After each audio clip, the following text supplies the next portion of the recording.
Ladies and gentlemen, I remind everyone of what one of my guests said yesterday. I think it was Douglas McGregor.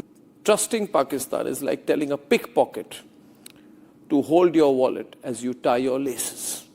Pakistan में जो जमावड़ा हो रहा है ना कि सनकी लोगों का, एक हार्डकोर कट्टरपंथी कठमुल्लों का, और मुलाकात हो रही है टेररिस्तान में। और खोदा पहाड़ निकली चुहिया। कोई क्या कह रहा है, कोई वेलकम टू इस्लामाबाद कह रहा है, कोई यहाँ कह रहा है हो welcome please let us be your host. तो ठरकी सारे ठरकुल्ले इकट्ठे हुए हैं वहाँ पर, वो जनानियों के पीछे फिर रहे हैं, जनानियाँ उनसे बचती फिर रही हैं। फिर ये दोनों पार्टीज आमने सामने बैठ गई और जाहिर है पाकिस्तान के अंदर क्योंकि ये मुज़ाकरात हो रहे हैं तो पाकिस्तान भी बीच में बैठ गया और बातचीत शुरू हो गई। अभी ये अमेरिकन तो निकल गए ईरान से, ये ईरानियन डेलीगेशन को निकलने से डर क्यों लग रहा है? ईरान के प्रतिनिधिमंडल के बीच नौबत हाथापाई की आ गई थी। मतलब आप सोचिए जरा कितनी कड़वाहट रही होगी, किस तरीके की असहमति रही होगी। दूसरी तरफ ईरान की तरफ से इनके मंत्री थे अब्बास अराक्ची, और दोनों के बीच नौबत हाथापाई तक की आ गई थी। इस्लामाबाद वार्ता को लेकर यह बहुत बड़ी खबर है। वार्ता के दौरान हाथापाई तक की नौबत आई। तुर्की मीडिया के हवाले से यह बड़ी खबर आ रही है, और इसीलिए अब समझना मुश्किल नहीं है कि क्यों अचानक से जेडी वांस जो हैं वो 7 बजे ही वापस अमेरिका के लिए निकल गए।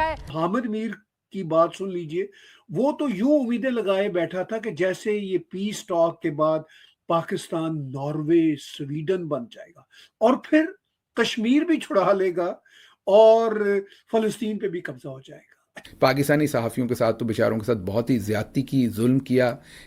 पाकिस्तानी मीडिया क्लेम करता है कि 4:40 तक ये मुज़ाकरात हुए, लेकिन बाद में पता चला कि नहीं, ये 3:30 सुबह तक ये मुज़ाकरात जो हैं वो हुए हैं। नमस्कार दोस्तों, स्वागत है आपका भारत नाउ में। दोस्तों, इस्लामाबाद में होने वाली मीटिंग और नेगोशिएशंस फेल हो चुकी है। दोपहर से शुरू हुई ये मीटिंग रात 3:30 बजे तक चलती रही। इसी के बीच काफी ज्यादा टेंशन दोनों पक्षों के अंदर देखने को मिले, और साथ ही साथ टर्किश मीडिया ने एक रिपोर्ट पब्लिश की जिसमें ये कहा गया कि ये जो डेलीगेशन है ये आपस में हाथापाई और गाली गलौज पर भी उतर आए डिस्कशन के समय। मतलब कहीं ना कहीं बंद कमरों के अंदर बहुत कुछ ऐसा हुआ जो कि पब्लिकली या मीडिया के ऊपर नहीं आया है। बट पाकिस्तान जो यहाँ पर सपने देख रहा था कि डॉलर ही डॉलर पाकिस्तान में आएंगे, पाकिस्तान वर्ल्ड लीडर बन जाएगा, पाकिस्तान नया स्विट्जरलैंड बन जाएगा, वो सारे के सारे सपने धरे के धरे रह गए। शाहबाज शरीफ और आसिम मुनीर की सारी मेहनत पानी में चली गई, और ये दोनों देश अब ऐसी स्टेलमेट पोजीशन पर आ चुके हैं जहां पर नेगोशिएशन का एंड होना या किसी भी एक बात पर सहमत होना अब इम्पॉसिबल सा लग रहा है। Pakistan is angry, you see. Pakistan is saying that now you are messing it up. Pakistan cannot be trusted. Islamists are Islamists, whether if they are in Gaza or in Tehran or in Qatar or in Ankara. Islamists are the greatest danger for the free societies, for the free world, for the values of ये जो Iran है ये तो कट्टरपंथी, ये कठमुल्लों का गिरोह है। ना जाने कितने हजार लोगों की हत्या करवा दी आपने यहाँ शरिया का कानून लागू करने में। किससे डर लग रहा है? क्या डर लग रहा है? ईरानियन अमेरिका से निकलने में डर क्यों लग रहा है? और अभी अभी खबर आ रही है ईरानियन अमेरिकन को गालियां दे रहे हैं। अमेरिकन को तो गालियां देते, पाकिस्तानियों को गालियां दे रहे हैं, कह रहे तुम अमेरिका के दलाल हो, तुमने ये नेगोशिएशन जबरदस्ती करा, you wanted this negotiation to fail.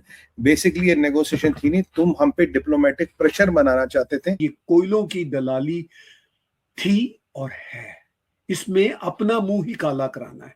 मगर इन्होंने इस्लामाबाद की दीवारों पे बैनर चिपका दिए, बड़े बड़े साइन बोर्ड लगा दिए, और यूं जैसे कोई बसंत का मेला हो, यूं जैसे कोई बहुत ही बड़ा त्योहार हो।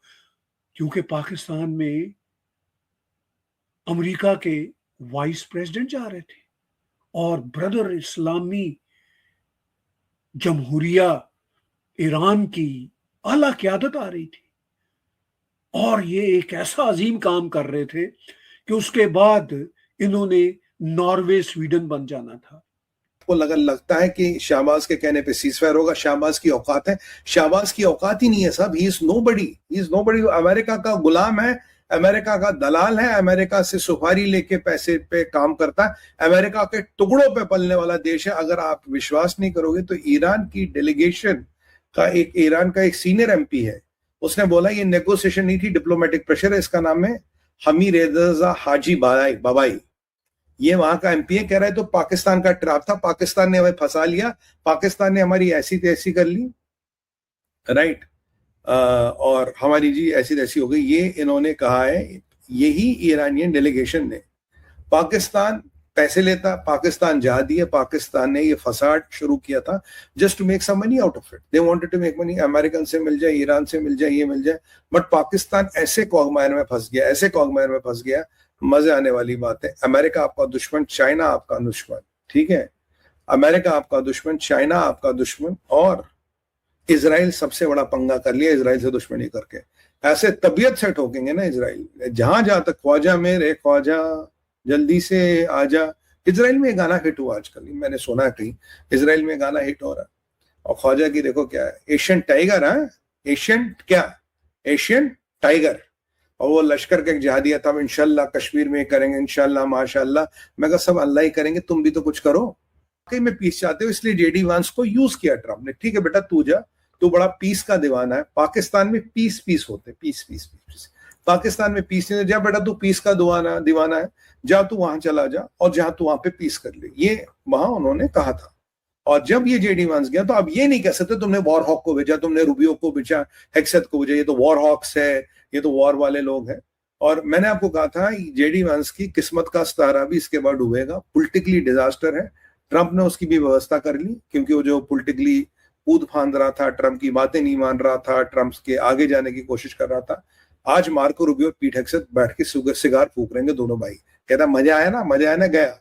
21 घंटे की नेगोशिएशन के बाद एक पॉइंट भी एग्री नहीं हुआ। It is there is not even one point agree. Sir, complete negotiation failure, catastrophic negotiation failure, ऐसी बर्बाद नेगोशिएशन कहीं नहीं हुई। इशाक डार कर नहीं, हम तो अभी कोशिश करेंगे। वैसे कल बेचारे ने अपनी वो सूट वूट प्रेस करा के लाया था, वैसे पूरे बाबा आजम के जमाने के सूट पहन के आता है। और अब ईरान की हालत इतनी खराब है, ईरान कह रहा पाकिस्तान ने हमें फंसा दिया, पाकिस्तान ने हमें बेच दिया। अरे ये तो अमेरिका का डिप्लोमेटिक प्रेशर था, नेगोशिएशन थोड़ी नहीं था। हाय मेरे मुनीर, कैसे गले वो फूल लेके जा रहा था, कैसे वो चौकीदार की वर्दी पहन के जा रहा था। अब पता नहीं इस गुल को किसी ने लिखा है पीकेएमबी। अब पीकेएमबी का मतलब क्या था मुझे तो नहीं पता, होता होगा कुछ, पता नहीं। आजकल की जनरेशन जी कुछ भी लिख देती है। मतलब एशियन टाइगर, एशिया की बिल्ली, तो इंटरेस्टिंग, पता नहीं क्या मतलब है। आप में से किसी को बताओ तो पता नहीं यार, आई डोंट नो। एनीवे, तो ये बड़ा जबरदस्त हुआ। तो अब ईरानियों की हवा टाइट है, पाकिस्तान को गाली गलौज, फिर America wicked, America evil, America